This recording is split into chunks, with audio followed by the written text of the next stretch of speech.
just your reaction to this updated footage. And I just want to say, they wouldn't release the footage from the ICE agent who shot Renee Good if they didn't think it was pretty definitive in what you're seeing here. What'd you make of it?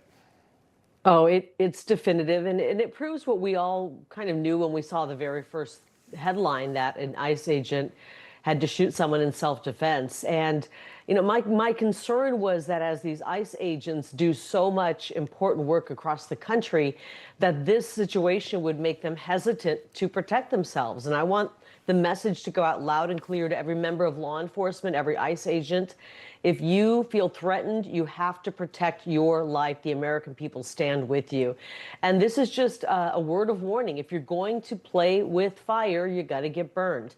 You cannot get involved in the middle of federal police enforcement work like this and expect things to go smoothly. This was, this could have been prevented. This woman was egged on by her, lesbian partner. And it's so unfortunate because there is a child out there right now who's missing a parent. And it makes me sad that the mind virus, the TDS mind virus, the hatred of law and order that has gotten into the craw of so many people out there is causing them to do such foolish things. And we want our ICE agents to be safe. We want them to continue the important work that they're doing and not be deterred by a bunch of people who are acting radically. Yeah, I applaud the administration. ICE agents were back in Minneapolis making arrests today. So they will not be deterred. Tom Homan, Kristi Noem, Donald Trump will not be deterred. I want to ask you about PBS. It looks like PBS, Kari, in your role at Global Media, PBS is going to be shutting down. Turns out they can't compete in the marketplace, like we are forced to. We've got to go out there and earn every single eyeball watching us. They couldn't do it when they weren't getting $500 million a year from the federal government. Do you think NPR survives? Well, imagine if Newsmax's budget was $500 million a year. I wish that my salary would be so much more. It would be so much more if Newsmax got $500 million. Kari, we'd all be on an island right now, maybe Rhode Island, but we'd be somewhere great.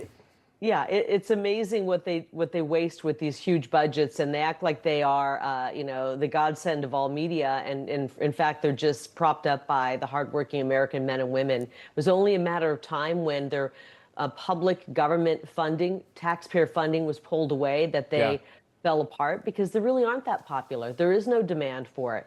I don't run that outlet. I run U.S. Agency for Global Media, which is the media that we gear outside of America, our international media.